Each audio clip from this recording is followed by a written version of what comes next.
Bueno, ya tenemos un poquito más de foro. Muchísimas gracias a todos por estar en este pequeño webinar. Un servidor, Daniel 3, gerente del área de energías, les da una cordial bienvenida. Somos del área de energías renovables de CIATEC. eh, que CIATEC pertenece a la red de centros del CONACYT. Entonces, hoy en día estamos transmitiendo aquí en la ciudad del Marqués Querétaro, desde el Parque Bernardo Quintana, donde nuestros compañeros que estarán dando este webinar titulado Almacenamiento, el nuevo, in- el nuevo integrante de los sistemas energéticos renovables. Este, son, son dos temas que vamos a abordar para almacenamiento eléctrico, y el segundo que será para almacenamiento térmico. Bueno, tener una duración aproximada de 45 minutos y vamos a poder tener una sesión de preguntas, por lo que les pido que si tienen dudas de los temas que se van a ir presentando, pues con muchísimo los plasmen en el chat. Vamos a estar leyendo todas sus dudas para que precisamente nuestros compañeros o mis compañeros estén trabajando en responderle de mejor manera todo lo que vaya saliendo. Nuevamente les agradezco su presencia, su asistencia y participación. También aclaro, este webinar será grabado posteriormente, bueno, en esta sesión, y será subido a nuestras redes sociales para su consulta posterior. Entonces, pues sin mayor preámbulo, nuestro primer ponente va a ser el maestro Raúl Contreras. Él es maestro en ciencias y tecnología por el PICIT. Cuenta con 15 años de experiencia en el desarrollo de proyectos tecnológicos y aprovechamiento de energías renovables, principalmente en el área de fotovoltaica. Él va a ser nuestro primer ponente y él va a hablar precisamente de almacenamiento de energía en la parte de almacenamiento eléctrico. Pues Raúl, te cedo la palabra. Muchísimas gracias a todos. Gracias, Daniel. Bienvenidos a todos los que nos acompañan en esta plática. Espero que podamos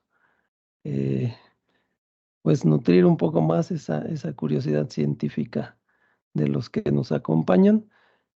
Eh, yo para no eh, demorar más tiempo ya en la presentación, solo les comento, voy a apagar mi cámara para que haya una mejor respuesta en cuanto a la transmisión de la información. Pues bienvenidos todos. Entonces yo les comento, ciertamente el tema del almacenamiento, pues es un tema que está tomando relevancia actualmente. Rápidamente les digo, vamos a hacer un brevísimo repaso por algunos antecedentes. Veríamos cómo está perfilado ahora el almacenamiento de energía, que como ya ustedes lo han escuchado, pues hay diferentes vertientes, ¿no? Y es lo que veríamos posteriormente, diferentes, diferentes esquemas de almacenamiento para finalmente cerrar la sesión con esta parte del tema lo cerraríamos comparando esas tecnologías y una, una breve síntesis de la manera en que son seleccionadas cada uno de estos principios. Entonces, como antecedentes, prácticamente les platico el almacenamiento como tal, como definición, pues es la administración de un recurso útil, ¿no? Almacenar energía nos permite administrar un recurso útil, entiéndase una energía mecánica, una energía calorífica, una energía eléctrica u otro tipo, para lograr su máximo aprovechamiento. Es de lo que se trata, ¿no? Eh, el tema, pues realmente ya tiene sus años. Desde hace más de 200 años ya Alessandro Volta estaba trabajando y desarrolló una primer pila con placas de zinc y plata que eran separadas por una tela y que estaba humedecida con agua salada.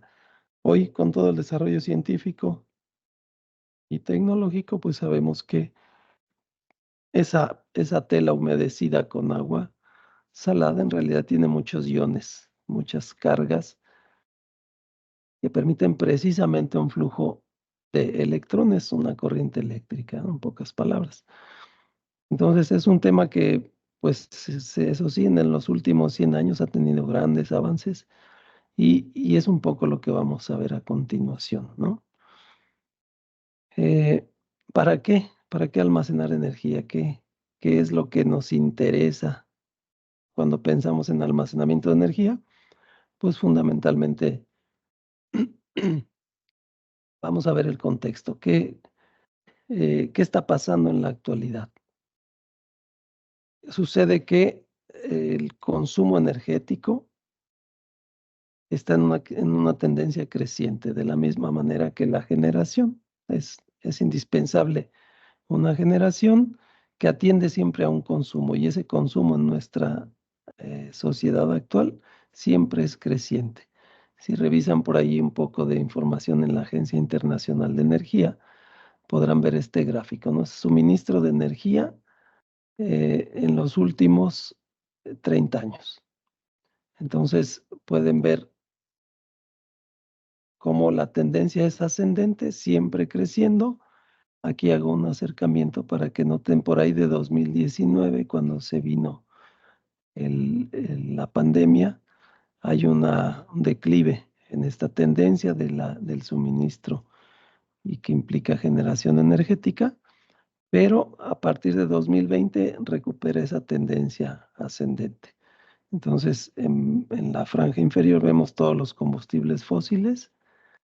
En esta franja amarilla vemos el gas natural, pero vean cómo todos se mueven en la misma tendencia. Finalmente el carbón, que es un elemento que no está del todo sustituido, ¿no? Es un elemento también que aporta buena cantidad de energía en la sociedad actual. Entonces, consideramos eso, altos consumos, pero también consideramos un grave problema, ¿no? El del cambio climático y las afectaciones en los diferentes ecosistemas. Pues simplemente veamos cómo las noticias reportan descongelamiento de los polos, variaciones y sorpresas ahí en cuanto a fenómenos climáticos, ¿no? Lluvias o sequías o altas temperaturas, lo cual está todo perjudicando al ecosistema global, al planeta mismo, y pues nos está también dejando sentir las consecuencias de esas afectaciones. Por eso el tema energético es clave. Y respondemos entonces, ¿para qué almacenamos energía? Pues para hacer más eficiente el uso energético. Es lo que necesitamos. Que empieza no en el consumo, sino previamente en cómo administramos y cómo concebimos el uso del energético. ¿Por qué? Pues porque el riesgo es ese, ¿no? Al rato estaríamos en la locura, ya sea por los altos costos energéticos, que de por sí van a la alza, o por el desabasto. Un desabasto energético también nos puede poner en complicaciones aquí, como se muestra en la imagen, alguien que ya está perdiendo la cordura por el tema energético. No esperamos no llegar a eso y la intención en esta plática, por supuesto, es un poco ver cuestiones técnicas superficiales, pero en términos de ir abriendo esa conciencia de lo que tenemos que ir haciendo cada quien desde su propia trinchera. Entonces, entramos en materia. Los sistemas de almacenamiento de energía son las siglas aquí en inglés, eh, Energy System Storage, ¿no? Es la manera en que los vamos a poder ubicar más fácilmente. Es una serie una serie de tecnologías soportadas, por supuesto, en el conocimiento científico y que, como pueden ver aquí en pantalla, pues en realidad es una gama muy amplia ya. Ciertamente, energía eléctrica es uno de los componentes importantes, pero hay otras variantes y por ejemplo, eh, empiezo con el almacenamiento mecánico, que son sistemas que a través de movimiento mecánico, fuerza mecánica, logran algún almacenamiento energético, el bombeo, almacenamiento por bombeo de agua, el almacenamiento por compresión de aire o el volante de inercia. Hay almacenamiento térmico, es decir, calor sensible, calor latente, y toma relevancia, de hecho es la segunda parte de esta plática. Vamos a ver un caso particular de almacenamiento térmico, pero hay más opciones, ¿no? Almacenamiento químico a través de, por ejemplo, biocombustibles, las celdas de combustible, que tienen toda una gama ahí de posibilidades. Aquí prácticamente no vamos a profundizar, ese da solito para un tema aparte, ¿no? También hablaremos aquí del almacenamiento electroquímico, las baterías secundarias y baterías de flujo. Son dos vertientes que funcionan bajo un mismo principio, la electroquímica, y pues es una también de las más maduras y de las más desarrolladas actualmente. Almacenamiento electrostático y magnético y almacenamientos híbridos que en realidad se dedican a conjuntar diferentes principios de almacenamiento. Entonces, viendo todo ese mapa, vamos particularizando las opciones uno a uno. Voy a comenzar con las sales fundidas, ¿no? Es el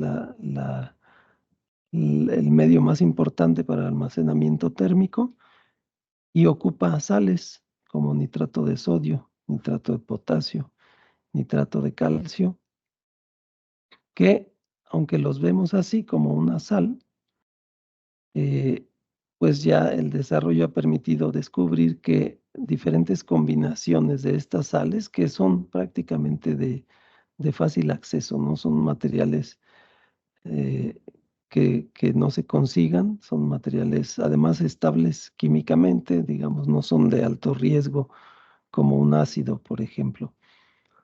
Estas sales, eh, por su propia naturaleza y a través de diferentes combinaciones, son sometidas a un calentamiento, como pueden ver aquí en la imagen. Este recipiente, por esta coloración, podríamos decir que alcanzó al menos unos 600 grados Celsius. ¿Y qué sucede? Pues la sal que veíamos en forma de sólido se convierte a fase líquida, ¿no? Es un líquido que tiene almacenado una gran cantidad de energía calorífica. ¿Cómo es que funcionan estos sistemas o por qué son difundidos? Pues precisamente por la estabilidad química. Tanto la sal, el sólido, es estable químicamente, no tiene riesgos de evaporaciones, de algunos fenómenos de transformación así en condiciones ambiente, y cambia a fase líquida también con buena estabilidad, ¿no? Es esencialmente la temperatura la que lo hace cambiar de sólido a líquido y, y pues está guardando un alto gradiente de temperatura, más de 300 grados Celsius, que eso también facilita a la disminución de las pérdidas en el proceso. Aquí un ejemplo muy condensado en el que un sistema de colectores planos, es decir, captación de calor solar a través de estos colectores, me permite que yo la almacene, toda esa energía térmica en las sales, ¿no? Tengo mis tanques con líquido, el tanque ya de la sal fundida y pues algún tanque ahí de transición, ¿no? Ese calor que me entregan las sales termina utilizándose para generación de vapor. Tengo un suministro de agua un suministro de agua que estoy evaporando y que por el efecto del vapor pues me mueve un generador eléctrico. Pues tengo todo el ciclo. Ciertamente hay una serie de transformaciones aquí, pero pues es un elemento importante. Aquí estamos hablando de un recurso renovable, energía solar, por el cual como recurso realmente no hay que gastar, ¿no? Lo tendría disponible en números así muy rápidos, unas 5 horas al día, a razón de pues entre 700 y 1000 watts por metro cuadrado, al menos aquí en México. Y todo ese calor que estoy recibiendo allí se puede aprovechar en el proceso, ¿no? Entonces, este circuito simplemente recupera el vapor condensado y sin que haya un desgaste importante de los insumos, las sales no se desgastan. Sí hay que reponer gradualmente, pero el porcentaje es bajo. El agua que se evapora tampoco es que se agote, ¿no? Se van haciendo reposiciones pequeñas periódicamente. Y así en circuitos cerrados podemos aprovechar toda esa energía. Este tema, ojalá que esta explicación sea suficientemente clara porque ya podrán ver más a detalle en la segunda parte de la conferencia, de esta plática. Bien, entonces, otro principio, el almacenamiento mecánico, el volante de inercia, ¿qué es? Pues un dispositivo que guarda energía cinética, energía de movimiento que se acumula en una masa rotatoria. Es un dispositivo como se muestra aquí. Hay un motor generador que ocupa energía eléctrica en algún momento o que entrega energía eléctrica. En función de ese motor tiene acoplado una masa rotatoria, que es el volante de inercia, eso sí, en un mecanismo de baja fricción. Tiene rodamientos magnéticos, por ejemplo, tiene una bomba de vacío. Mientras mejores condiciones hay aquí dentro de este contenedor, pues hay menos pérdidas mecánicas y por tanto tenemos posibilidad de aprovechar más la energía cinética que está allí. Es decir, se inyecta energía eléctrica al motor que pone a girar esta masa a una velocidad nominal, altas velocidades de 3, 4 mil revoluciones por minuto. Y, y cuando es requerido, yo puedo suministrar esa energía de regreso. Es un respaldo. Aquí prácticamente la ecuación que me describe los elementos que están contenidos aquí. La K representa la energía cinética y me dice que es la mitad del momento de inercia. El momento de inercia en realidad me está relacionando estos elementos de la masa que está girando y el radio de la masa, es decir, todo su peso, toda su geometría girando a alta velocidad. Y es el último término aquí, la velocidad angular. Con eso ya tenemos, digamos, una primer foto de lo que realmente me sostiene el sistema en movimiento. Hay un proceso mecánico similar que es el del almacenamiento por agua. En este caso, se trata de aprovechar energía potencial en un depósito elevado. Aquí pueden ver en la imagen de la derecha, hay un contenedor que se prepara en un sitio elevado y que conecta a través de algún ducto hacia el sistema de generación. Aquí está mi turbina acoplada a un generador eléctrico a través del cual yo puedo extraer esa energía que estoy generando. ¿Y qué hago? Pues voy alternando. Recuerden que todos estos sistemas en estos tiempos en realidad están pensados para eso, aprovechar una energía excedente, una energía renovable o una energía residual incluso, que yo puedo guardar en algún formato y después recuperarla cuando yo necesite esa energía. Entonces, hay un principio muy similar que es la energía gravitacional. Se parece mucho al sistema anterior. Miren, hay un contenedor propiamente construido para almacenar una gran cantidad de agua y tiene también un émbolo, un pistón que tiene una masa importante, ¿no? Son toneladas, pues esto pesaría cientos de toneladas en un recipiente enorme. El principio es el mismo. Aquí la energía potencial de estar moviendo, por ejemplo, cuando el agua eh, fluye de manera ascendente, se está almacenando, y cuando el impulso del agua me mueve al émbolo, el agua desciende, mueve este émbolo, este pistón, que me mueve al generador eléctrico que está por acá. Entonces, ¿de qué depende esa cantidad de energía?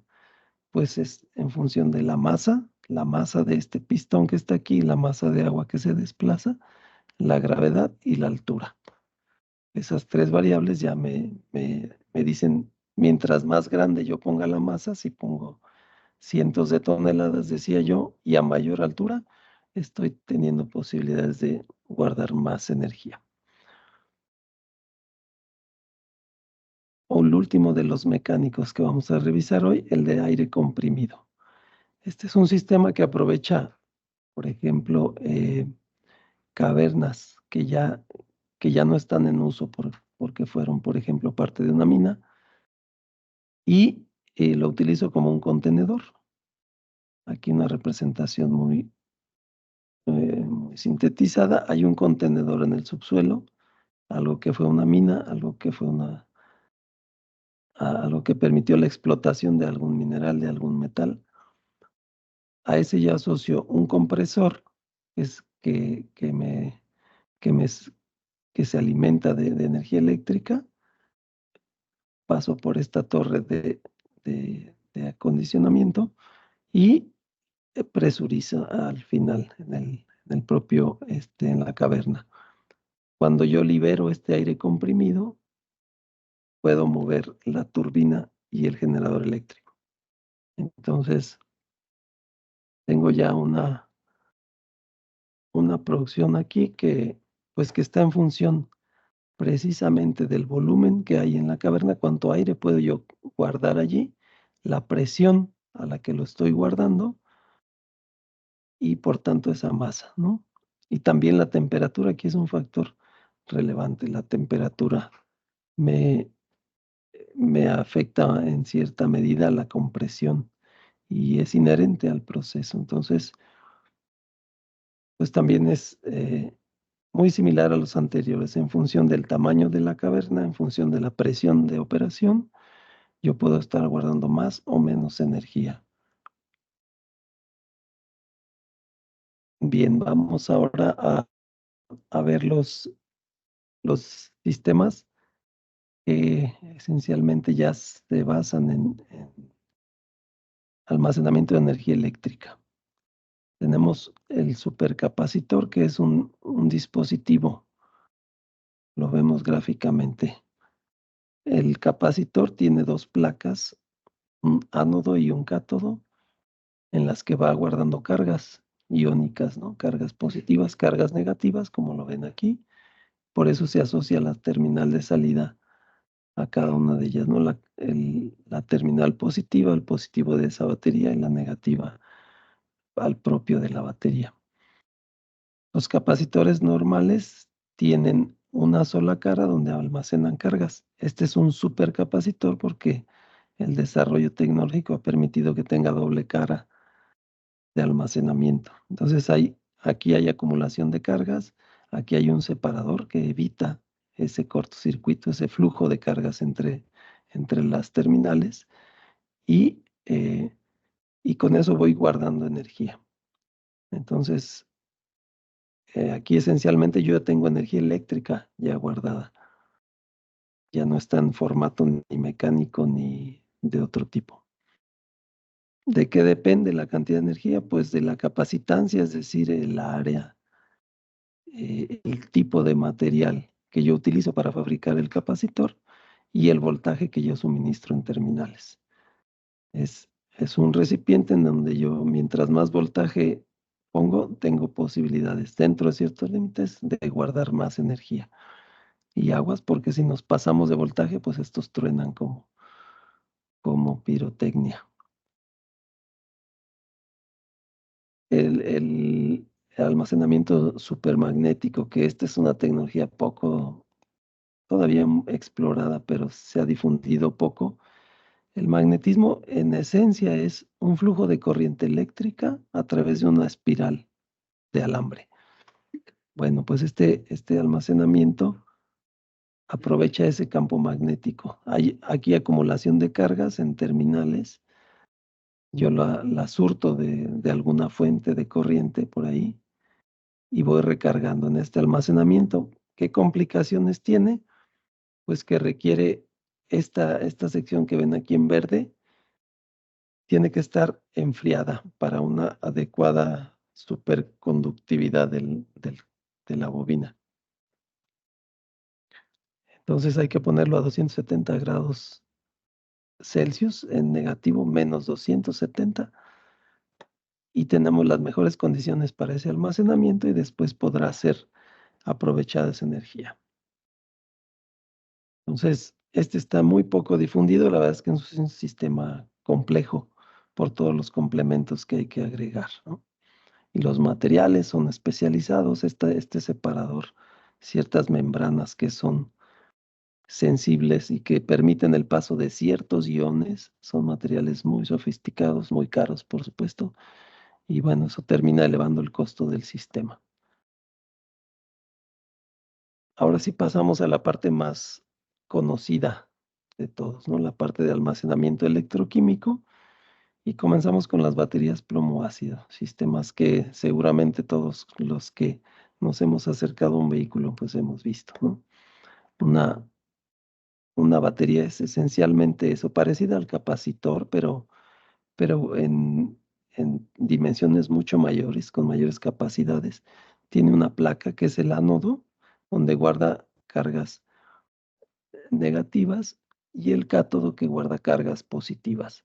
Y aquí en medio está un electrolito, les decía en la primer lámina, es un medio que permite el flujo de las cargas. Y lo que se genera entre las terminales, mientras más diferencial de cargas tenga yo entre ánodo y cátodo, tengo más voltaje. Una batería normal de plomo ácido, por ejemplo, de 12 volts, bien cargada va a entregar unos 12.5 volts, pero ya descargada completamente me va a entregar quizá 11 volts, ¿no? Quiere decir que ya no hay diferencial de cargas en las terminales. Su construcción es como se muestra aquí en la imagen de la derecha. Tiene una placa de plomo como ánodo y una placa, la que está en color claro, el cátodo. ¿Qué las une? Pues simplemente el electrolito, que puede ser ácido, que puede ser un gel u otros materiales, ¿no? Permiten el flujo este que se ve aquí en verde, este flujo de electrones en un sentido durante la descarga, en el sentido opuesto durante la recarga. Hay un tipo de baterías que se llaman baterías de flujo que funciona bajo el mismo principio, pero es para aplicaciones estáticas. Es decir, no las puedo andar paseando en el coche, sino que necesito unos contenedores que tienen alguna solución con iones y tiene aquí un núcleo a través del cual yo hago ese intercambio, esa selección de iones para colocar los iones negativos en una de las terminales y los iones positivos en la otra. Solo que aquí funciona por bombeo. Estos son líquidos que sí pueden ser de más cuidado, ¿no? El vanadio es uno de los más comunes.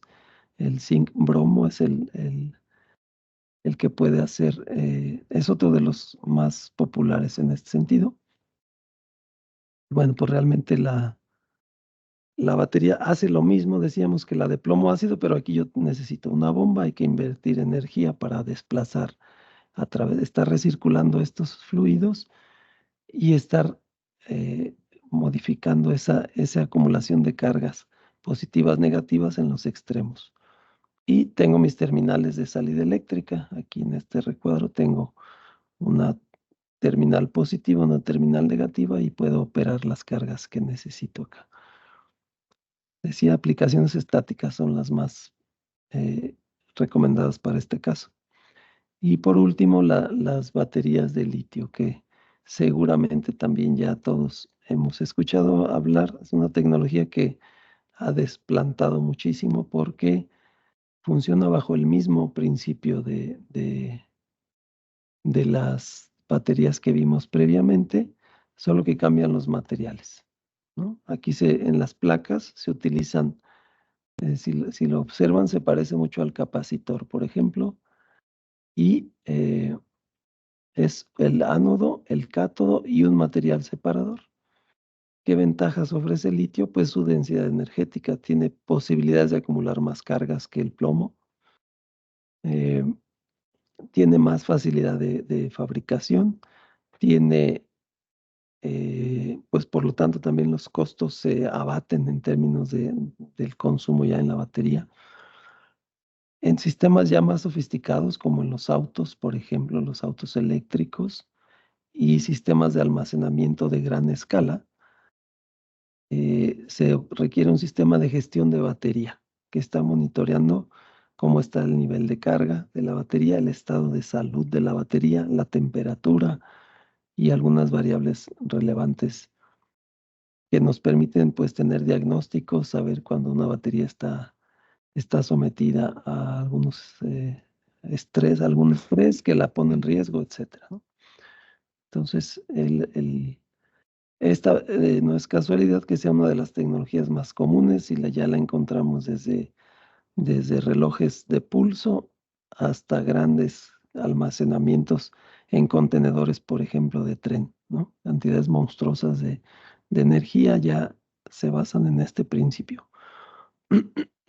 Vamos a pasar a la fase final de la sesión, donde podríamos comparar realmente qué ventajas o qué tendría yo que estar cuidando cuando me muevo entre un y otro tipo de almacenamiento. Los rangos de potencia vemos aquí, la densidad de energía, cuánta energía cabe en un espacio, eh, la eficiencia, por supuesto. Entonces, en función de cada uno de los tipos, miren, destacar, esto ya determina un poco, digamos, la eficiencia. Por ejemplo, baterías de flujo tienen eficiencias entre las más bajas, igual que el almacenamiento por aire comprimido y las baterías de plomo ácido, ¿no? Son las eficiencias más bajas. Las eficiencias más altas, pues, por ejemplo, baterías de litio, el bombeo de agua tiene una alta eficiencia y el almacenamiento magnético, ¿no? Solo que este es extremadamente costoso. Y que hay que observar, pues, los rangos de potencia. Miren, estamos hablando de megawatts. Entre 10 megawatts y 5000, esto es una cantidad enorme. El bombeo de agua, vean los rangos, ¿no? 0.25 megawatts, es un sistema pequeño, digamos. Y así, en función de todas estas variables, pues nosotros prácticamente tenemos ya algún criterio preliminar para empezar a tomar decisiones de, bueno, si yo tengo interés en un sistema de almacenamiento, por donde más o menos tendría que empezar a moverme, ¿no? Veo en este mapa. Otra gráfica que nos ayuda también a ir ubicando estos principios de almacenamiento es esta, en donde yo tengo en el eje de las Y, tengo la energía, es decir, yo necesito menos o más almacenamiento y tengo la duración. La requiero por corto tiempo aquí está, desde milisegundos hasta años de almacenamiento, ¿no? Entonces, ¿cuáles duran del orden de segundos o minutos? Pues el magnético, por ejemplo, el volante de inercia, eh, El supercapacitor también es para periodos muy cortos de almacenamiento. ¿Cuáles me dan ya más rendimiento para días?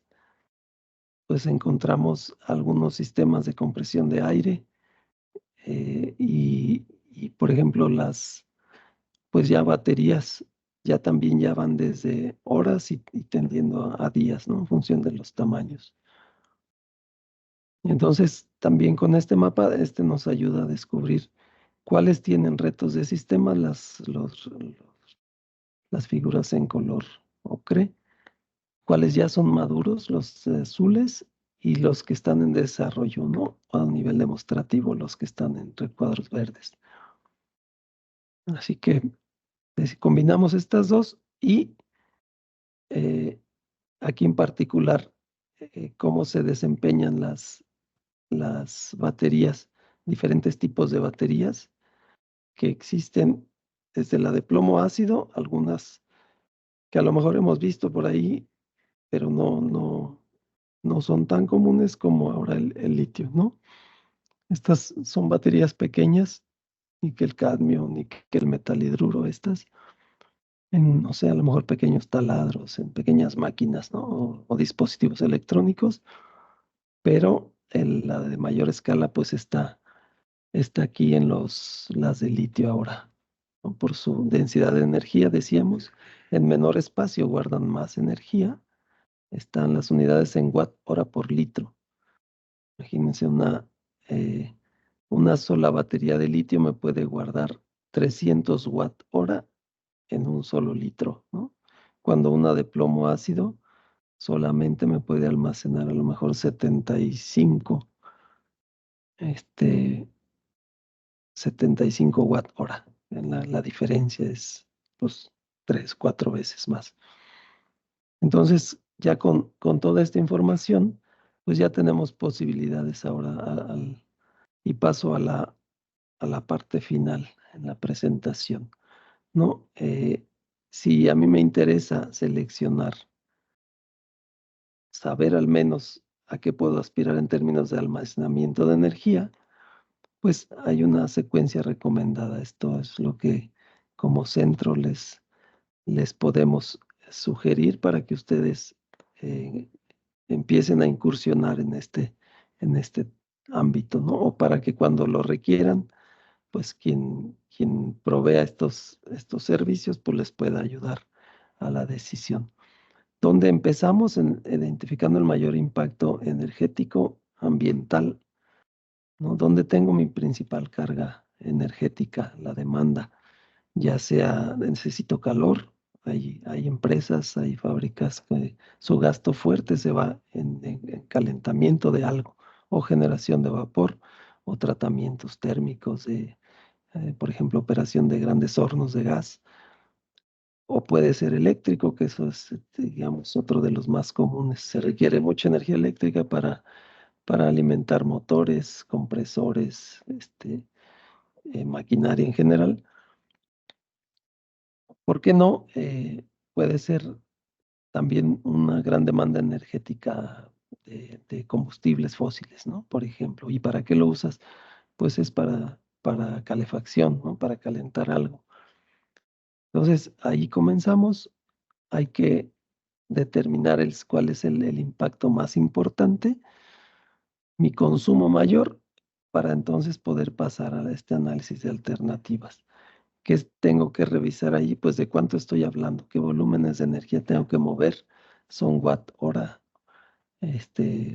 o kilowatt hora o megawatt hora, qué eficiencias espero de qué dispongo en términos, o a qué aspiro en términos de esa eficiencia. Puedo comparar y decidir, como ya veíamos en las gráficas previas, pues cuáles son los sistemas que me reportan eficiencias mayores y que se adaptan más a la potencia a la que yo tengo que cubrir. Y por supuesto también aquí ya se evalúa el costo, ¿no?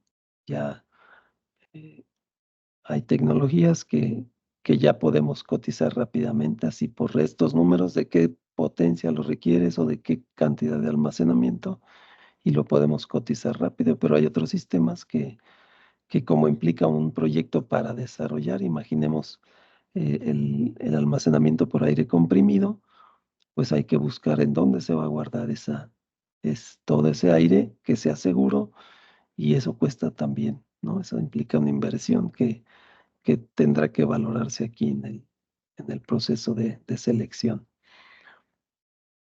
Con todos estos elementos ya tenemos suficientes argumentos para decir, ya está, mira, por el tamaño, por el costo, por la duración de ese respaldo.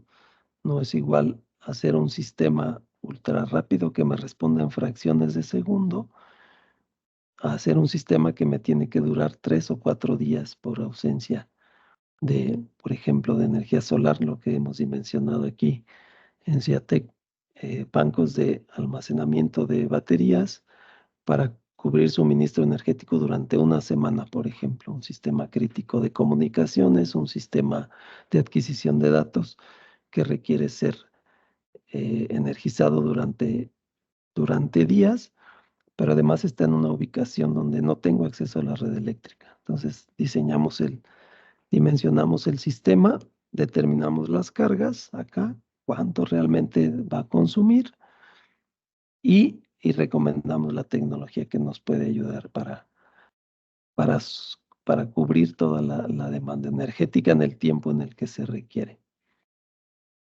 Habiendo seleccionado pues esa tecnología, ahora sí pasamos a la selección del proveedor. ¿Quién me puede suministrar este sistema?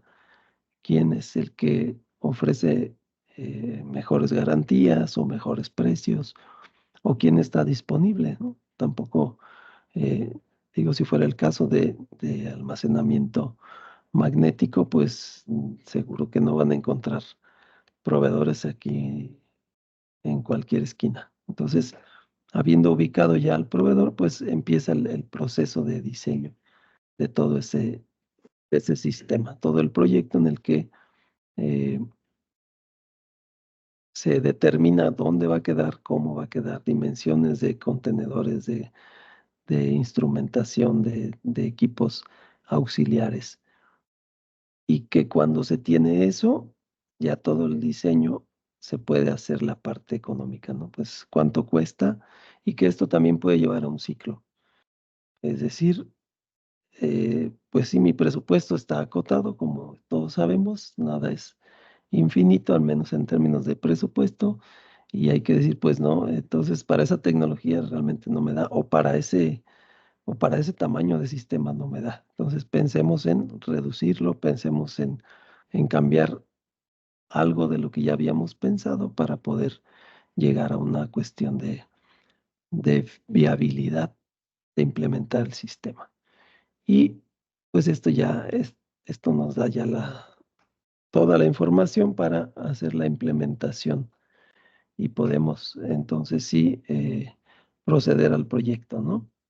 Que decía, puede ser desde uso doméstico que requeriría yo a nivel pues de una casa que tiene un consumo ya no tan bajo en términos eléctricos, por ejemplo, o una empresa, una fábrica que tiene consumos neumáticos, que tiene consumos de gas, y en los cuales yo puedo implementar algunas fuentes renovables que me representen un ahorro en el mediano y en el largo plazo, que es esencialmente el argumento para ir pensando en implementar tecnologías. ¿Por qué no poner paneles fotovoltaicos, o por qué sí ponerlos? Pues es una cuestión, desde luego, en términos del impacto ambiental, pero también en términos económicos. Y yo concluyo ya con esta parte, nada más dándoles un dato por ahí de la Agencia Internacional de Energía.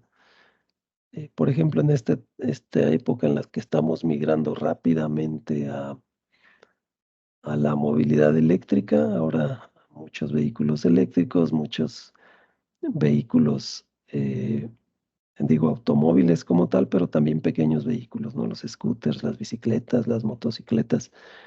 La proyección de la Agencia Internacional de Energía es que en 10 años nuestra demanda eléctrica haya crecido en 1000% aproximadamente. ¿Qué riesgo nos trae eso? Pues colapso de sistemas, ¿no? La energía que hoy podemos disponer en casa, en la empresa, en algún momento puede estar comprometida cuando las demandas empiecen a crecer de esta manera que lo están haciendo, ¿no? Cuando lleguen a un punto en el que el propio sistema eléctrico ya no alcance a solventar. Entonces, ese es un buen motivo para pensar pues que a todos nos ayudaría ir buscando en nuestro alcance, en el ámbito en el que nos movemos, ir buscando algunas soluciones que nos permitan complementar nuestra necesidad energética. Bien, pues yo con esto termino. Doy paso a las preguntas si es que hay alguien que quiera comentar o preguntar algo adelante. Muchísimas gracias, Raúl. Un tema bastante interesante y obviamente en en los nuevos momentos que se está manejando los temas de energías renovables y en la parte de lo que es las soluciones energéticas, ¿no? Porque entonces vamos a esperar si alguien tiene alguna pregunta que hacerle aquí a nuestro Raúl. El chat está abierto para que puedan hacerle sus consultas. Si no, de todas formas, más adelante, si tienen alguna duda y que no se pueda resolver por el tiempo, se podrá estar revisando las respuestas en corto, ¿no? Sí, por aquí dejo mi correo. Unos minutitos para ver si nos pueden, Si alguien quisiera. alguien se anima a preguntar. Hola, muy buenas tardes. ¿Me escuchan? Sí, adelante. Hola, muy buenas tardes. Lo siento, soy el doctor José Manuel Juárez de la Agencia de Energía del Estado de Querétaro. ¿Qué tal, doctor? ¿Conocen ustedes alguna metodología para el cálculo de baterías para sector industrial, hablando de capacidades de 1 mega o 2 megas? Muchas gracias. Sí, doctor. Bienvenido, un gusto. Sí, prácticamente el sistema de suministro, yo no conozco una metodología estandarizada, pero sí usamos los elementos esenciales para su dimensionamiento y que pasa por todos estos elementos que decía en la diapositiva final, ¿no? No solo es decir, bueno, pues de tantos kilowatt hora, sino buscar un equilibrio en cuanto a la inversión y a la recuperación de la misma, eh, que resuelva, por supuesto, la necesidad energética. Es la metodología de dimensionamiento para estos sistemas de almacenamiento. Es lo que hacemos nosotros cotidianamente. Decía, para alguna metodología estandarizada, no la ubico. No sé si respondí la pregunta, doctor. Sí, muchas gracias. A la orden. Muchas gracias, doctor. Tenemos un par de preguntas ya en el chat. Por ejemplo, aquí el ingeniero Emilio Filemón comenta, ¿cómo se garantiza la vida útil del sistema y cómo lo mides? Bien, la vida útil del sistema, por ejemplo, voy a hablar de baterías en un primer caso. El fabricante ya establece los ciclos de vida, ciclos de carga y descarga de una batería de litio, de una batería de ciclo profundo de plomo ácido, por ejemplo, y se garantiza a través del uso adecuado. Es decir, yo tengo que dimensionar en función de mi demanda energética y cuidar. Las baterías de plomo ácido son muy delicadas en términos de una descarga profunda. Si yo una batería de plomo ácido la descargo más allá del 50%, estoy recortando su vida útil. Cuando hablamos de baterías de litio que ya tienen más capacidad, pero que además tienen un sistema de gestión de batería, eso me ayuda para también lograr preservar la vida útil mínima que me da el fabricante y que está en función del uso. O sea, realmente los términos que establece el fabricante los pone muy claros en ese sentido. Si tú excedes, por ejemplo, en la de plomo ácido, cada que tú excedas el 50% de profundidad de descarga, estás recortando los ciclos de vida de la misma. Y pues al final la consecuencia es esa, que más pronto habrá que sustituir los elementos de almacenamiento. Pero haber respondido, ingeniero Emilio. Gracias. Tenemos otra pregunta de Octavio Durán. Dice, ¿qué Sí. empresa nos recomiendas para almacenamiento de energía para sustitución en horario punta? ¿Qué empresa nos recomiendas para el almacenamiento de energía para sustitución en horario punta? Pues yo les podría recomendar en términos de mi experiencia de uso, y yo he usado más bien marcas, por ejemplo, como Schneider, marcas como Victron, pero yo ahorita esta respuesta digamos, falta complementar.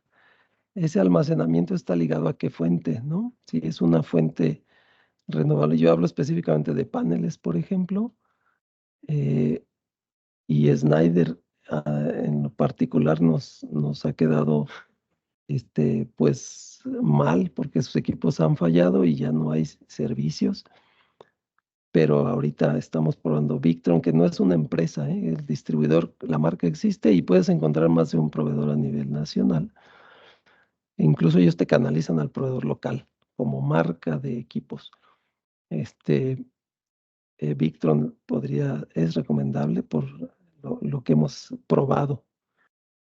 Y desde luego, si ya el almacenamiento es para otra cosa, térmico u otra cosa, pues sí, ya habría que verlo en particular, ¿no? Como para saber si tenemos ahí alternativas. A lo mejor mi compañero, el doctor Omar, puede hablar de eso, si es que fuera el caso.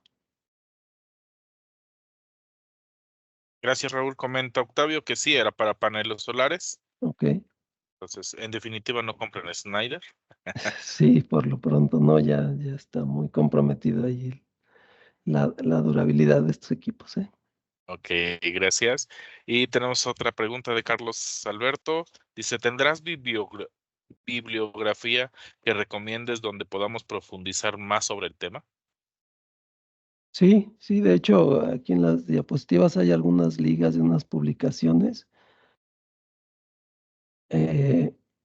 Pero si me hace favor, pues para no, digamos, para ser más puntual, si me mandan un correíto por ahí a la dirección a mi cuenta de correo, yo por ese medio les hago llegar algunos libros concretos.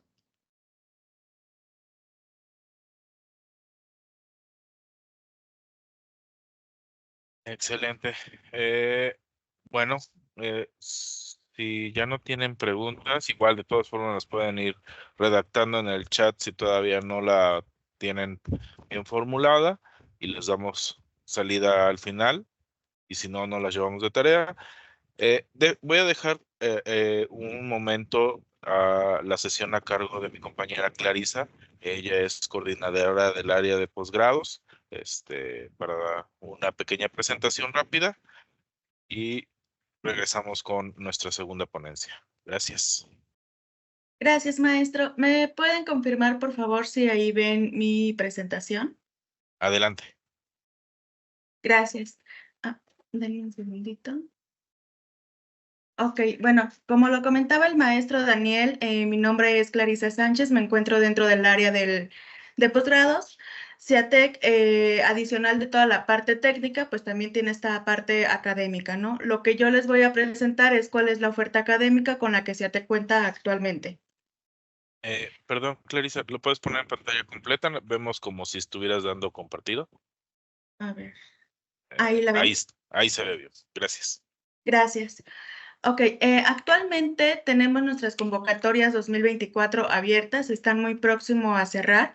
CIATEC cuenta con 4 programas vigentes. Uno es el doctorado en manufactura avanzada. Este programa también está a nivel maestría en manufactura avanzada. Contamos con la maestría en dirección y gestión de proyectos de ingeniería, la maestría en sistemas inteligentes multimedia. Tenemos presencia con la oferta de posgrados en los estados de Aguascalientes. En este estado únicamente ofertamos la maestría y doctorado en manufactura avanzada, junto con San Luis, Hidalgo y Estado de México. Son los estados con los que nada más se cuenta el posgrado con maestría y doctorado en manufactura avanzada. En Jalisco tenemos convocatoria abierta para la maestría y doctorado en manufactura avanzada, pero adicional al programa de maestría en sistemas inteligentes multimedia. Aquí en Querétaro, bueno, contamos con los 4 programas abiertos. La convocatoria está abierta también para los 4 programas, que es maestría, doctorado en manufactura avanzada, la de dirección y gestión de proyectos de ingeniería y la maestría en sistemas inteligentes multimedia. Algo que es muy importante es que todos nuestros programas son completamente gratuitos. Es decir, una vez que nuestros prospectos interesados se convierten en alumnos formalmente inscritos, no pagan absolutamente nada durante los 2 años de maestría o 3 años para el caso de doctorado. Normalmente en algunas instituciones les cobran inscripciones, colegiaturas, incluso el proceso de titulación o hasta el registro de la cédula, ya una vez que son alumnos titulados. Para CIATEC no es el caso, no cobramos absolutamente nada, ni para la emisión de una credencial o una constancia. Todo el programa es completamente gratuito. Todos nuestros 4 programas que ya mencionamos cuentan con su debido registro ante la Dirección General de Profesiones. Adicional de este registro, los 4 programas cuentan con un registro adicional del Sistema Nacional de Posgrados de SNP. Este registro, que aparentemente algunos me podrán decir de qué me sirve, tiene mucha importancia porque es el registro que nos permite que nuestros alumnos se puedan postular a apoyos económicos durante la maestría o el doctorado. ¿Cuáles son las líneas de investigación que tenemos en cada programa? Bueno, para la maestría en Dirección y Gestión de Proyectos de Ingeniería tenemos 2 líneas de investigación, que es Gestión de Proyectos y Metodologías de Gestión. Para la de Sistemas Inteligentes Multimedia tenemos las líneas de investigación en Sistemas Embebidos e Inteligencia Artificial. Y para la maestría y doctorado en Manufactura Avanzada tenemos, a diferencia de las otras, 3 líneas de investigación, que es en Materiales Avanzados, Control y automatización y procesos de manufactura. Ahora, dentro de nuestros programas, el eje central de cada uno de ellos es el desarrollo de un proyecto, tesis o tesina para el caso de maestría y únicamente tesis para el caso de doctorado. Este proyecto que nuestros alumnos desarrollan durante su programa debe de ser un proyecto que tenga un impacto y retribución social, de preferencia en las áreas de agua, salud y energía. Estos proyectos deben de tener la capacidad de resolver problemas y sobre todo incrementar la capacidad científica y tecnológica del país. Ahora, nuestro proceso de admisión, como en cualquier otra institución, tiene una serie de requisitos que debemos de cumplir, como son los que podemos ver en pantalla. Voy a mencionar únicamente algunos que consideramos son los más importantes, pero no quiere decir que el resto no lo sean, ¿no? Sino a lo mejor en donde nuestros interesados se atoran un poquito más, que es en el título y cédula de licenciatura para los que van a maestría y título y cédula de maestría para los que van al doctorado. Certificado con calificaciones, el promedio mínimo que nosotros pedimos en CIATEC es de 7.0. Y entre el resto de los requisitos también encontramos uno que es muy importante, es el certificado TOEFL ATP. El puntaje mínimo que nosotros pedimos para el caso de maestría son 450 puntos y para doctorado 500 puntos. Ahora, nuestro proceso de admisión consta de 5 etapas. La primera es un preregistro en línea en el cual tenemos que subir estos 10 requisitos que vemos en pantalla. Y llenamos información general como datos laborales, datos académicos y datos personales. Una vez que tengamos esta información llenada y los documentos precargados, realizamos nuestro preregistro en línea. Posterior a esto, la segunda etapa es cursar un curso propedéutico. En el curso propedéutico consta de 3 materias. La primera, y voy a hacer únicamente mención a la primera, que es metodología de la investigación. ¿Por qué hago mención en esta materia? Porque dentro de esta asignatura ustedes estarán desarrollando un protocolo de proyecto. Ese protocolo el desarrollo de su propuesta que ustedes traerán para desarrollar durante los 2 años de maestría o 3 de doctorado. Hago hincapié porque esto que ustedes están desarrollando lo vamos a utilizar en la cuarta etapa. La tercera etapa es la aplicación de un examen Ceneval Exani 3. No sé si por aquí en el público alguien haya tenido oportunidad de realizar un examen Ceneval, pero de ser así sabrá que Ceneval evalúa sus exámenes en un puntaje de 700 puntos como mínimo a 1,300 como máximo. En CIATEC pedimos 1,000 puntos para ingresar en cada una de sus rúbricas. ¿Qué quiere decir? Que al sacar 1,000 puntos estamos obteniendo un 5, si es que lo evaluamos de 0 al 10, ¿no? Es únicamente el promedio del puntaje que obtienen en Ceneval. La cuarta etapa, que es la presentación de su anteproyecto, es el proyecto que ya desarrollaron en compañía con su profesor en la materia de metodología. Es decir, no es como que les vayamos a agregar cosas adicionales al proceso de admisión, sino que en esta cuarta etapa presentan lo que ya trabajaron en el curso propedéutico. Y no solamente que ya trabajaron, sino que ya fue revisado y supervisado por el profesor que les está impartiendo esta materia. Y la quinta y última etapa, pues, es la publicación de los resultados. Ahora, ¿por qué estudiar en CIATEC? Algunas de los motivos que nosotros consideramos más importantes de por qué estudiar en CIATEC es porque les permite conocer y aplicar diferentes metodologías a los problemas técnicos, a los problemas reales que existen, ya sea en su institución, empresa, el centro de investigación en el que se encuentren. Tenemos acceso a fuentes de información especializadas. Si alguien en el público ha tenido en alguna ocasión oportunidad de descargar algún artículo en fuente de información especializada, no me dejará mentir que les tiene un costo y el costo por documento puede llegar a ser de los $30 a $80 dependiendo la información que ustedes estén descargando. Insisto, este costo es por documento descargado. En el caso de CIATEC, desde que nuestros alumnos son alumnos propedéutico, el primer día tienen acceso a estas fuentes de información especializadas de manera gratuita. No tiene ningún costo, tampoco hay ningún límite para que ustedes descarguen los documentos. Ustedes pueden descargar los documentos la cantidad que ustedes decidan, obviamente siempre y cuando esté enfocado al desarrollo de su proyecto. Nuestros horarios son completamente flexibles, únicamente tenemos clases jueves y viernes de 1 a 5 de la tarde. Llevan una materia a la vez, durante el trimestre llevan 2 materias, pero llevan una materia que dura 5 semanas. Tenemos una semana de descanso e inician con la siguiente materia, es decir, no se les van a empalmar, las materias, siempre va a ser una a la vez.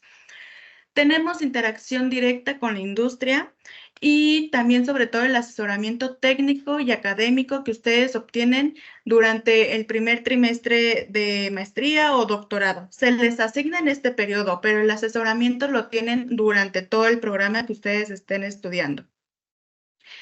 El penúltimo punto que consideramos importante es la selección de materias optativas. Normalmente en algunas instituciones les ponen un quórum mínimo para poder abrir alguna materia optativa.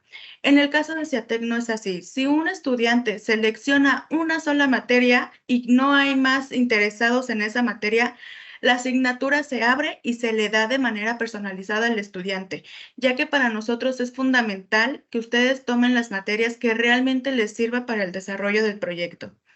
Y algún otro punto es la postulación, como ya lo mencioné, a subsidios económicos que nos permite el registro SNP. Y bueno, hasta aquí, pues de mi parte sería todo. También hacerles mención que nuestra convocatoria se encuentra abierta. Cierra el próximo martes 30 de abril.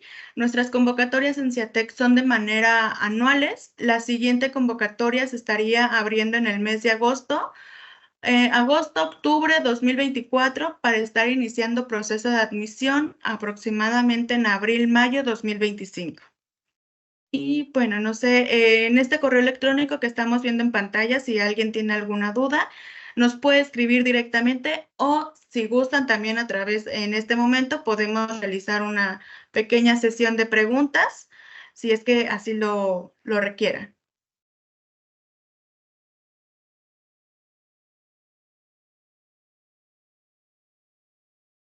Muchas gracias, Clarisa. Vamos a ver si hay alguien tiene alguna duda, pues momento indicado para hacerlo.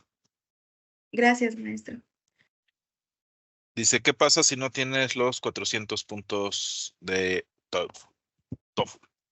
Ok, únicamente para esta convocatoria que cierra el próximo 30 de abril, se tiene una prórroga de entrega del requisito.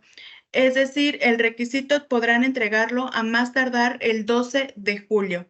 Cada convocatoria es diferente. Si quien nos hace esta pregunta, que es Octavio, le interesa ingresar para la convocatoria 2025, tendríamos que ver cuáles son las condiciones de esa convocatoria. Pero para ahorita, la que 2024, existe una prórroga de entregar este documento. E inclusive el 26 de mayo tenemos aquí en CIATEC la aplicación de este examen. También no solamente pueden aplicarlo aquí, hay otras instituciones que lo aplican de manera continua e incluso en línea lo pueden realizar.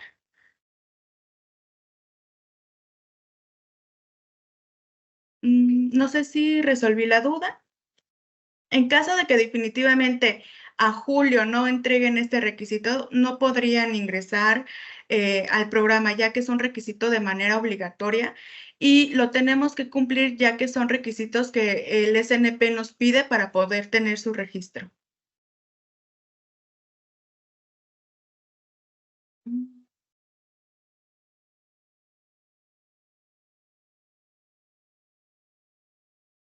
Creo que alguien es...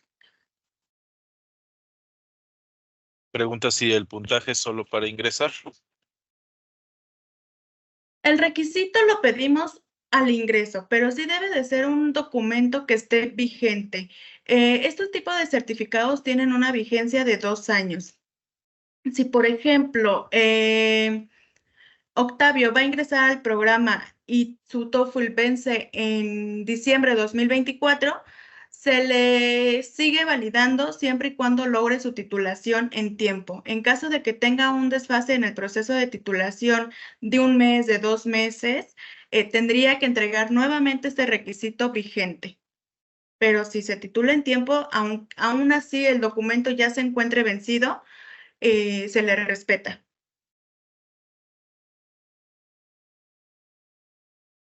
Gracias. Dice el examen, una pregunta de Mike 3, dice, ¿el examen 3 se aplica antes de ingresar? No, el Exani 3, como lo mencioné, déjenme les comparto aquí rápidamente, lo realizamos dentro de la etapa 3. Esta etapa 3 que estamos viendo en pantalla se realiza en el intermedio del propedéutico. Como bien lo mencioné, el programa como tal de maestría y doctorado no tiene ningún costo, pero el proceso de admisión sí tiene un costo y actualmente en esta convocatoria es de 4,500. De esos 4,500 que el estudiante paga, ya está incluido su pago del examen Ceneval. Nosotros aquí en posgrados hacemos toda la logística directamente con Ceneval para que puedan aplicar el Exani 3. Este Exani es en línea y el estudiante ya no realiza ningún pago adicional. Nosotros, conforme va pasando el tiempo en el propedéutico, les vamos dando las instrucciones de qué es lo que deben de hacer para registrarse en la plataforma.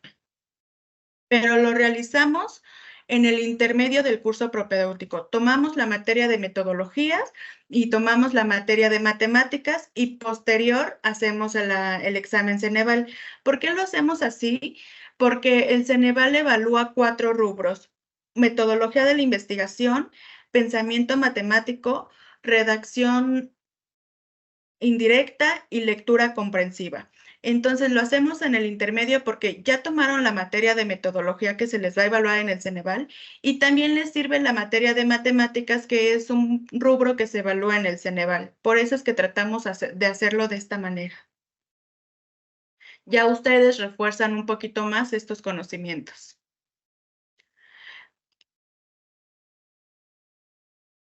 Ok. Dice, ¿cuáles maestrías cuentan con beca? Todas. todos los programas, las 3 maestrías y el doctorado que les presenté el día de hoy, cuentan con la posibilidad a una postulación a beca. Ahí también es importante mencionar que la postulación no la hacen con CIATEC. Ese es un trámite completamente personal y la postulación la hacen directamente en CONACYT. CONACYT estudiante, no hay ningún tipo de intermediarios. Y es una postulación. La postulación obviamente conlleva un riesgo, pero si cumplen el 100% de los requisitos de la convocatoria vigente de CONACYT, no hay ningún problema de que no les vayan a asignar el apoyo. Sí, el apoyo ahora es para todas las unidades. No quiere decir que nada más aplique para Querétaro, para San Luis, es para todas las unidades en donde se ofertan los programas.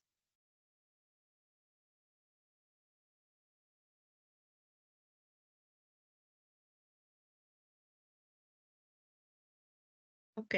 Bueno, Excelente. adelante, maestro.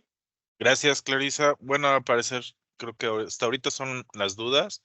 Me tomé el atrevimiento de poner incluso tu correo de personal de CIATEC y por si no tomaron nota ahí del de posgrados. Entonces, para que se acerquen y cualquier duda puedan hacerlo directamente con la compañera. Ahora sí, muchísimas gracias, Clarisa. Gracias.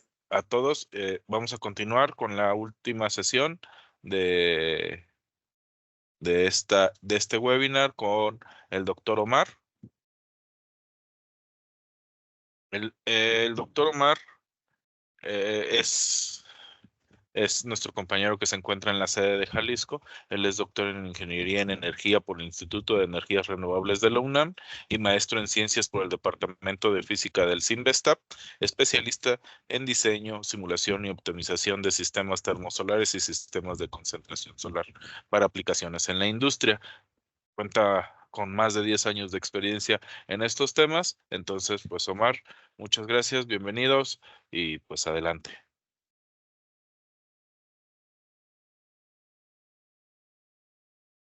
Sí, muchas gracias por continuar.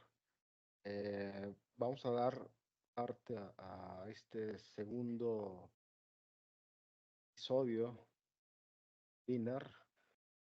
Trata particularmente de un tipo de almacenamiento térmico. El maestro Contreras nos refirió de una amplia descripción de los métodos y técnicas de almacenamiento térmico. Nosotros particularmente nos vamos a enfocar a uno que es el almacenamiento de energía térmica. Voy a compartir pantalla.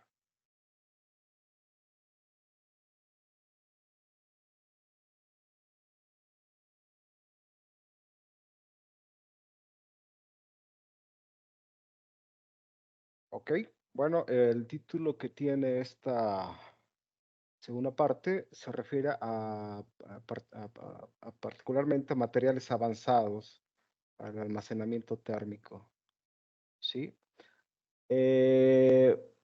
Bueno, unido a la descripción de la energía en cualquiera de sus ámbitos, particularmente el almacenamiento, pues hay que hablar del contexto climático, como ya lo refirió el maestro Raúl Contreras, ¿sí? Y de las capacidades que tenemos nosotros para el manejo de la energía en cuestión de sostenibilidad.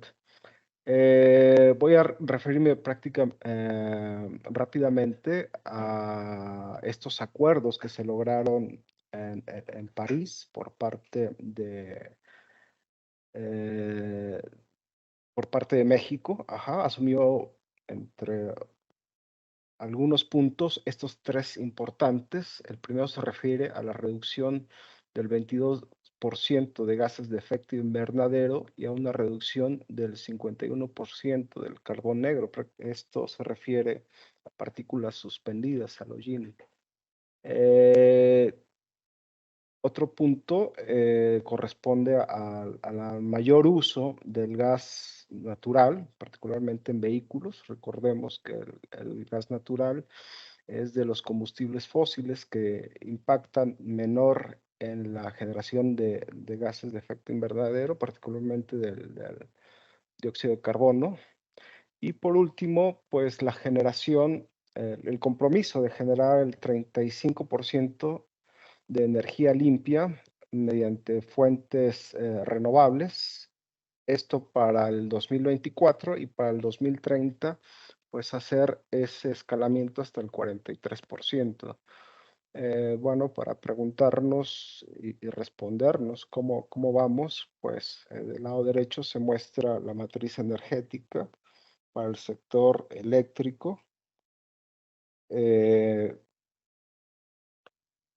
Sí, aquí, bueno, la mayor aporte es a través del ciclo combinado, casi el 60%. Lo correspondiente a energías renovables, el mayor impacto es en la energía a través de caídas de agua, a través de las presas, ¿sí? Y en menor escala, pues la contribución eólica, la energía del viento y la fotovoltaica. Es importante también la nucleoeléctrica, ¿sí? Esta no se considera renovable, pero sí se ha distinguido como una energía limpia, pese a todas las controversias, ¿no?, que se generan en torno del uso y aplicación de este tipo de energías. Y en menor proporción la geotérmica, ¿sí? Y la bioenergía. Ahí hay un gran pendiente por parte de México en la contribución a la producción de energías a través de esas energías primarias, ¿no? Entonces tenemos hasta ahora el 29%, ¿no?, contra el 35%, ¿sí? Este 29% se alcanzó en el 2021. Bueno, habría que ver un corte más actual para ver si nos aproximamos a esta meta, ¿no? Y también, pues, en lo siguiente, ¿sí? Bueno, añadido a este modo de utilización de la energía, también hay aspectos como la descarbonización industrial, ¿sí? Que se refiere a las mejoras en los procesos industriales que origina una mejor eficiencia y una reducción de emisiones de dióxido de carbono. Ajá. Sí, y bueno, algunas claves para la descarbonización industrial. Esto es en muchas regiones del mundo se lleva a cabo este tipo de prácticas. Esto es, pues, digamos, aspectos modernos de cómo se perfila el uso de la energía. Pues uno es no solamente el uso, porque bueno, ya conocemos acerca de la utilización de las fuentes limpias en todos los ámbitos, sino más bien a su consagración, ¿sí? Realmente implementarlas como parte de la transición energética. El otro punto importante es la captura de carbono. Ajá. Bueno, y hay aspectos importantes que hay que mencionar. No solamente esta captura se hace a nivel natural, a través de los bosques, de los océanos, ajá, sino también se utilizan técnicas modernas, por ejemplo, para llevarlo a donde están los pozos ya inactivos de gas natural, ¿sí? O en el fondo de los acuíferos, inyectarlos ahí de forma que el gas es previamente licuado, ajá, se inyecta en estos depósitos para mantenerlo seguro y almacenarlo, ¿no? ¿Sí? Capturarlo y originar el secuestro, ¿no? ¿Sí?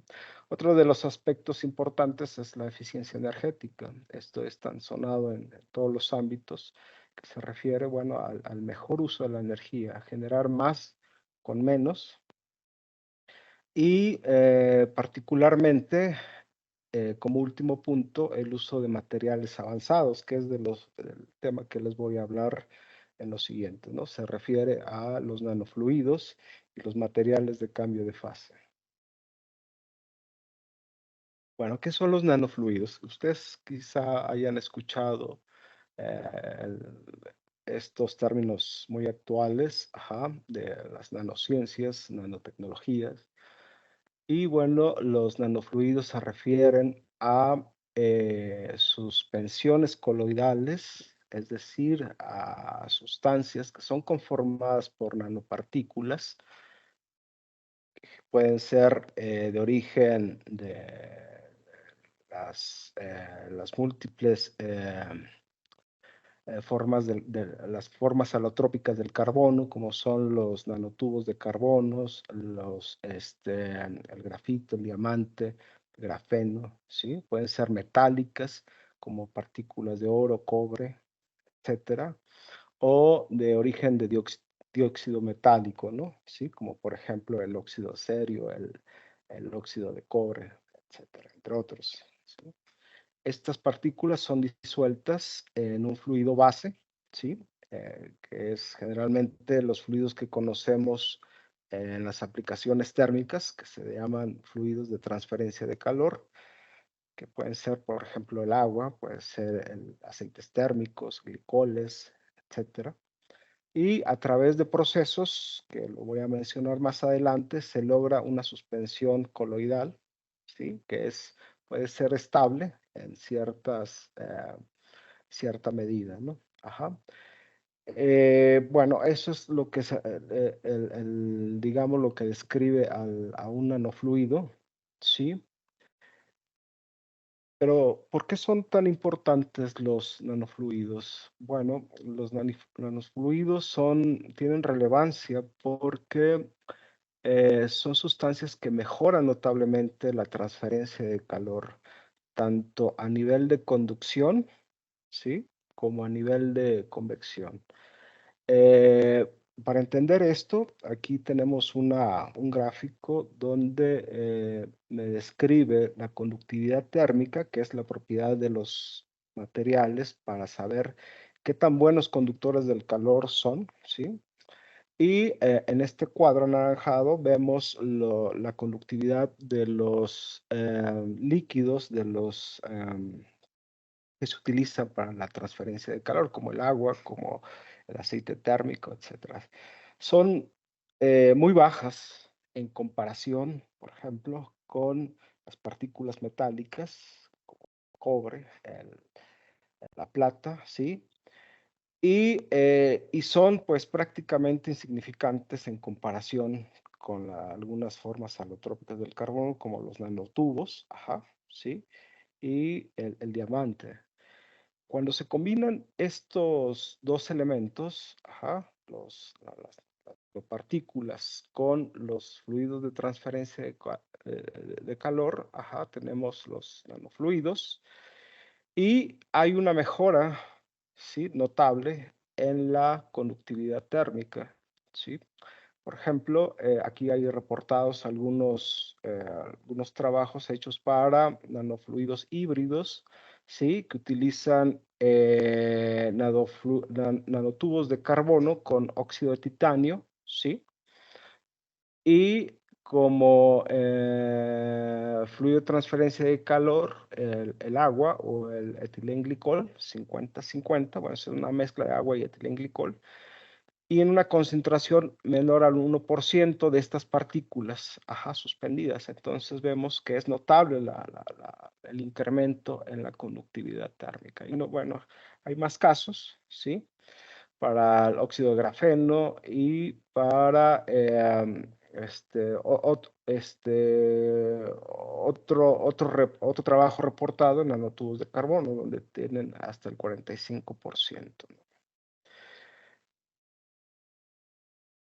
Bueno, esto es particularmente importante porque me permite una velocidad en transferencia en muchas aplicaciones de la transferencia de calor.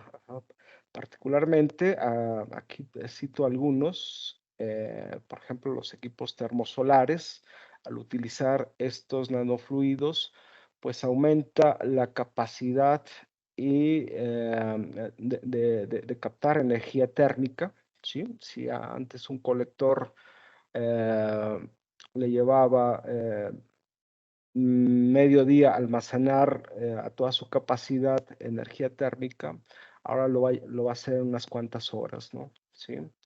Esto también es importante, por ejemplo, para los dispositivos que procuran el enfriamiento, ¿sí? Ustedes han escuchado hablar del enfriamiento por inmersión, por ejemplo, para los equipos de electrónica, particularmente para los procesadores modernos, disipan una gran cantidad de energía térmica, de calor. Entonces, lo que se requiere es enfriarlo lo más rápido posible, precisamente para la operación efectiva de los equipos electrónicos, ¿no? Entonces, ya se están utilizando este tipo de tecnologías para remover este exceso de calor, ¿no? Y puedan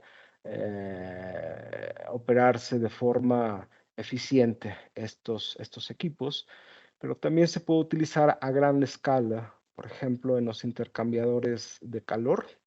Entonces, es un intercambiador de calor de tubo y coraza, muy vistos en la industria, donde la implementación de estos nanofluidos pues mejoraría muchísimo las capacidades y el rendimiento para pasar la energía térmica de un fluido a otro, ¿verdad? ¿Sí?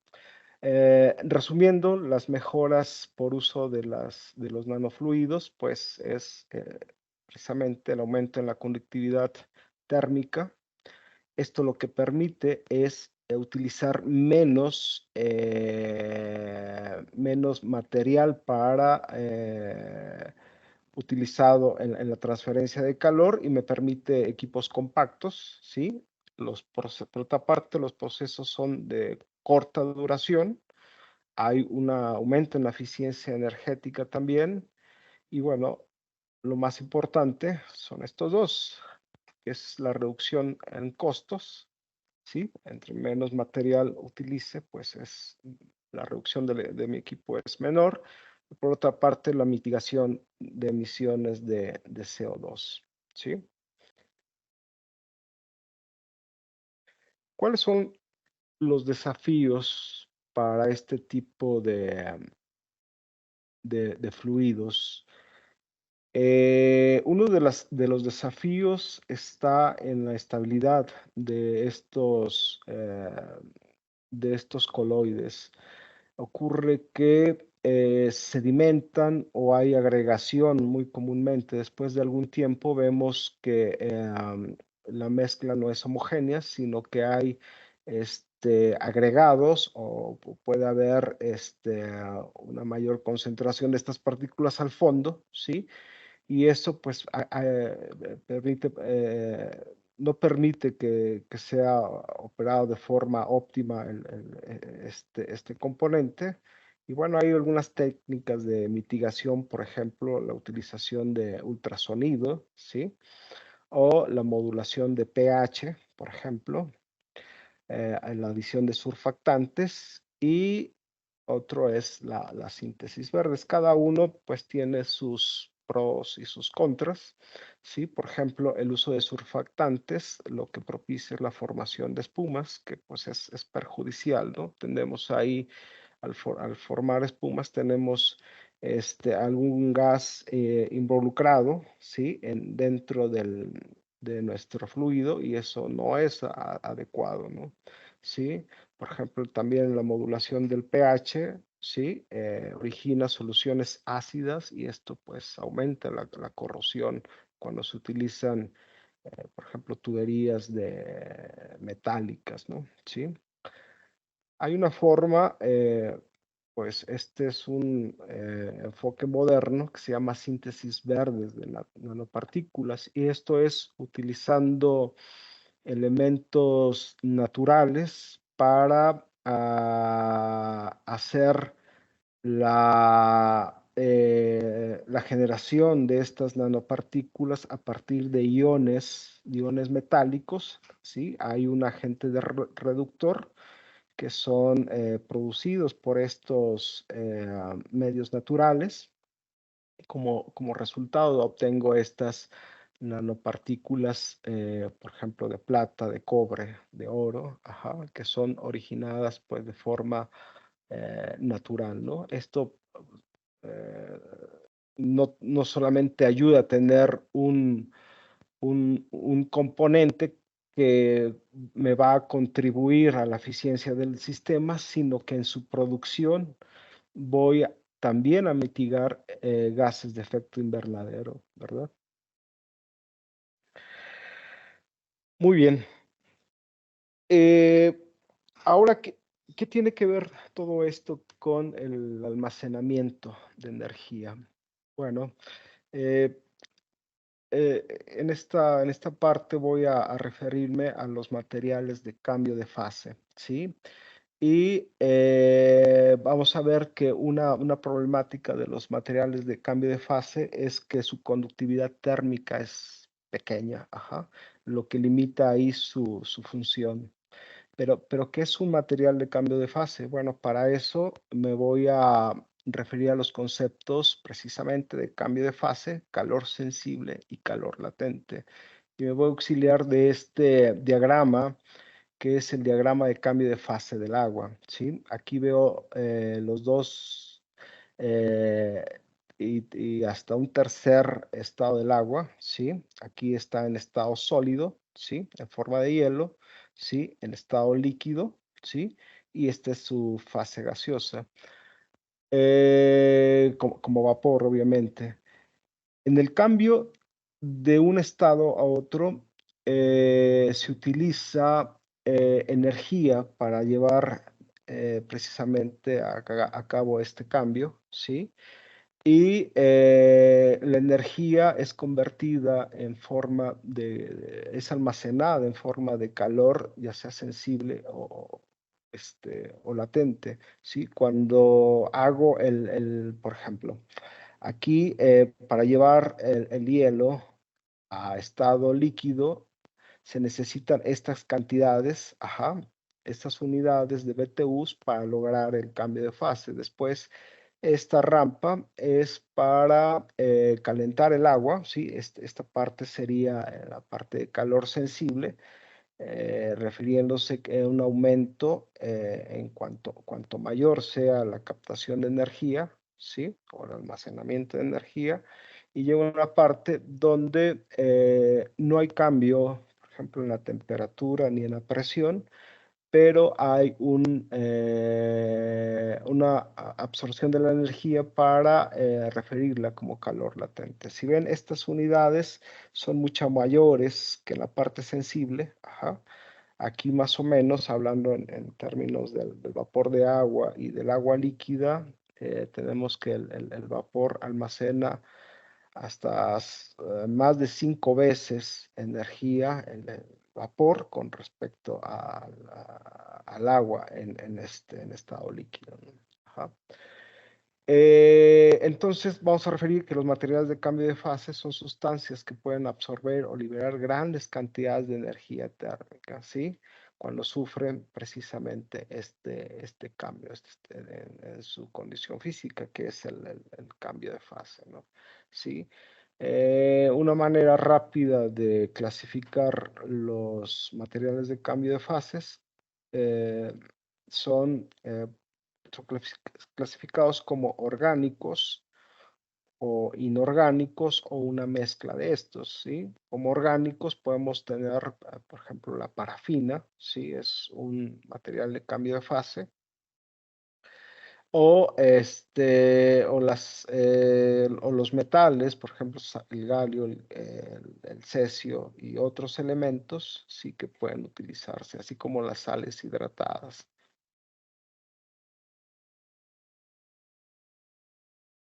Bueno, ¿cuáles serían los criterios para la selección de un material de cambio de fase? Sí, bueno, esto tiene que ver precisamente con la temperatura a la cual nosotros queremos aplicar estos elementos de almacenamiento de energía, ¿sí? Tenemos un amplio espectro, que van desde las temperaturas bajas, ¿sí? Menores a 100 grados, hasta 800 grados, ¿no? Que ya son aplicaciones de energías, pues, intensivas, ¿verdad? Maestro Raúl nos refirió las sales fundidas, aquí están, son estos nitratos de potasio y nitrato de sodio, por ejemplo, ¿sí? Y estos van en más o menos las temperaturas de cambio de fase son cercanas a los 300 grados, En comparación, por ejemplo, las parafinas, que sus aplicaciones son en menos de 100 grados, el cambio de fase de una parafina más o menos anda en los 65 grados, ¿sí? Y como aspecto relevante hay que ver que cuanto mayor sea su temperatura de fusión, mayor va a ser el calor latente que puedan estas sustancias almacenar, ¿no? ¿Sí? Los criterios de selección van a ser la temperatura de fusión, que va a igualar a la temperatura a la cual yo tengo que hacer la descarga, por ejemplo, en mi aplicación, ¿sí? ¿Cuánto calor necesita mi aplicación? ¿Sí? Esto tiene que ver, pues, con el calor latente en estos datos que presenta la gráfica. Un aspecto importante, la conductividad térmica. Como les mencionaba anteriormente, estos materiales frecuentemente tienen baja conductividad térmica, ¿sí? Y bueno, unos más que otros, y hay que saber la elección porque eso me va a permitir estimar cuáles van a ser los tiempos para cargar las baterías térmicas y bueno, también el tiempo de descarga, ¿no? Hay otros criterios como la dilatación volumétrica, la degradación, ¿sí? Corrosión y degradación en general y bueno, los costos y su disponibilidad.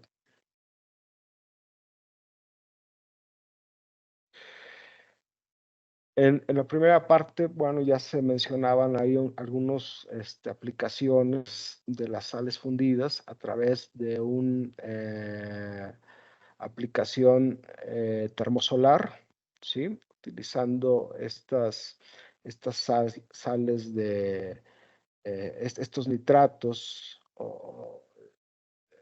de sodio, ¿sí? Por ejemplo, ¿sí? Estos, bueno, se calientan eventualmente por calor solar, bueno, un sistema de almacenamiento y eventualmente, bueno, se hace la generación de vapor, ¿sí? Que hacen accionar un complejo de turbinas, lo que me permite hacer la generación eléctrica. Pero bueno, los campos son más amplios. Por ejemplo, tenemos en el área de climatación y edificaciones, en zonas donde la calefacción es indispensable, ¿sí? El almacenamiento de calor residual. Muchas veces esta manera de desechar calor no empata con las formas en cómo lo podemos utilizar de forma inmediata. Para eso existen por ejemplo, estas baterías térmicas que almacenan muy bien ese calor liberado, ¿sí?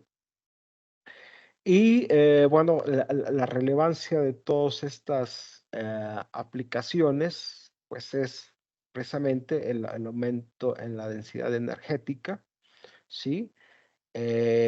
Como en el cambio de fase hay una temperatura constante aproximadamente, entonces eso me permite tener el control en la carga y descarga de mis aplicaciones. Hay una eficiencia energética y sobre todo, pues hay procesos sustentables, ¿no? Sobre todo cuando se aplican energías renovables en la utilización de estos materiales de cambio de fase.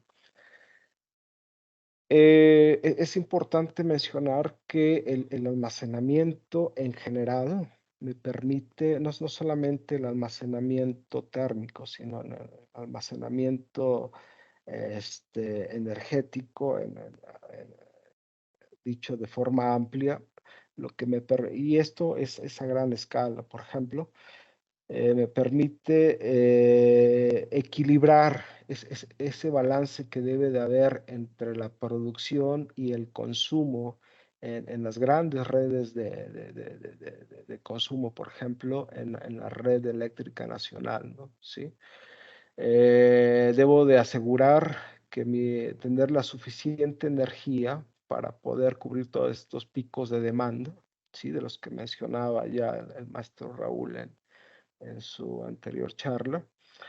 Y bueno, es eso lo que me permite, ¿no? El almacenamiento térmico, ¿sí? Hacer el balance entre estos dos factores, el consumo y la producción.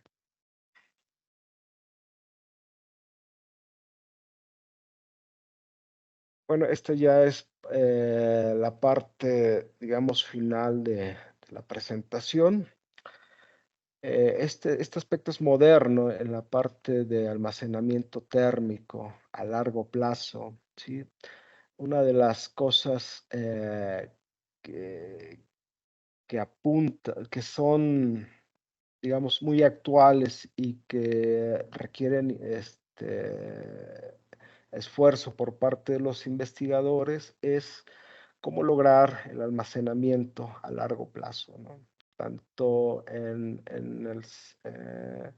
el almacenamiento eléctrico, por ejemplo, como en el almacenamiento térmico, pues hay fugas, ¿sí? No hay materiales que me aíslen mi sistema, ajá, y que yo pueda mantenerlo por largos periodos, ¿no? Por ejemplo, en semanas o quizá meses, ¿sí? Hay un concepto, por ejemplo, el sobreenfriamiento, ajá, que se refiere a enfriar un líquido por debajo de su punto de congelación, pero sin lograr la cristalización. Ustedes conocen este efecto, por ejemplo, en los líquidos que metemos al refrigerador, por ejemplo, un refresco, una cerveza, algunas veces no se logra el congelamiento, ¿no? La sustancia está abajo de la temperatura de congelamiento y no ocurre esta formación de cristales, ¿no? Y la consecuente solidificación, ¿no? Esto, bueno, es práctico porque nosotros podemos controlar de alguna manera este estado. Este estado es un estado metastable, ¿no? Que necesita alguna condición, una perturbación para originar la solidificación y en ese proceso hay una liberación de energía, ¿no? ¿Sí? Este es un ejemplo. Esta es una almohadilla térmica, ajá, es de acetato de sodio, ¿sí? Es un material de cambio de fase, ¿sí? Voy a poner el video. A ver, no sé si se logra apreciar. Ahí comienza una temperatura de 19 grados, está en una condición de estado metastable, ¿sí? De sobreenfriamiento. Y al darle un impacto, ajá, con el lápiz o lo que se mostraba ahí, ajá, hubo un desencadenamiento de la solidificación, ¿sí? Lo que ocurre es una liberación de calor, ¿sí? Teníamos 19 grados y prácticamente duplica la temperatura, ¿no? Ajá, ¿sí? Estos materiales se pueden conservar por largos periodos de tiempo, ajá, y por ejemplo, utilizarlos cuando la demanda térmica pues sea requerida, ¿sí? Y cargarlos cuando la disponibilidad, por ejemplo, a través de energía solar, ¿sí? En un periodo donde haya alta irradiancia, se pueden pues, cargar estos dispositivos se les deja enfriar en una condición de sobreenfriamiento, bueno, y liberarlos posteriormente, ¿no? Esta cantidad almacenada de energía, ¿no?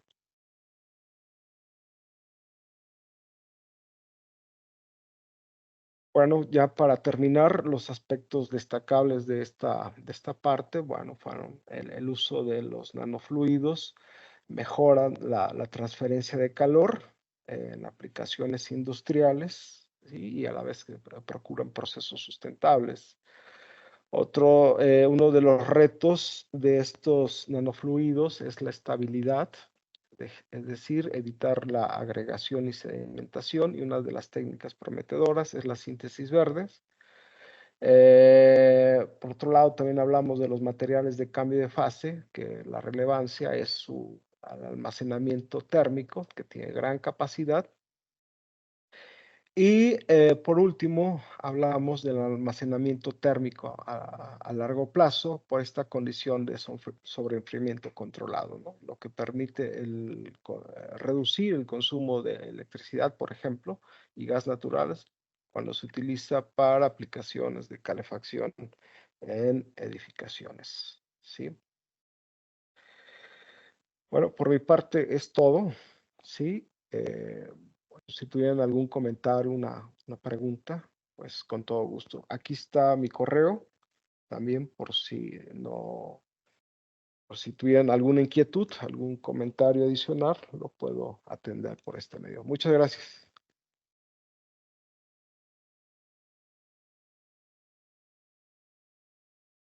Muchas gracias, Omar. Vamos a ver si alguien tiene alguna duda.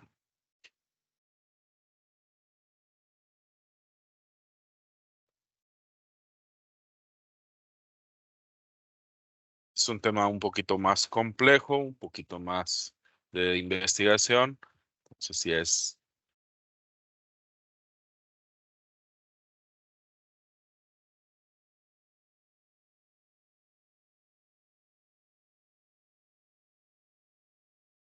Perfecto. Bueno, ya no tenemos ninguna duda aquí en el chat. Pues no queda más que agradecerles a todos su participación, su presencia. Omar, Raúl, muchísimas gracias por estas excelentes charlas. Son temas muy, muy, muy interesantes, y muy complicados también, porque es el futuro de lo que viene en la energía, ¿no? Hay que saber almacenarla para que no colapse, como bien comentaba el ingeniero Raúl. Pues parece que alguien está agradecemos a todos su presencia, muchísimas gracias. Con esto damos por terminado la presentación y aún así los vamos a estar subiendo a nuestras redes sociales para que alguien tenga claro volverlas a ver, con mucho gusto. Muchísimas gracias a todos, muy buenas tardes. Hasta luego, buenas tardes. Muchas gracias.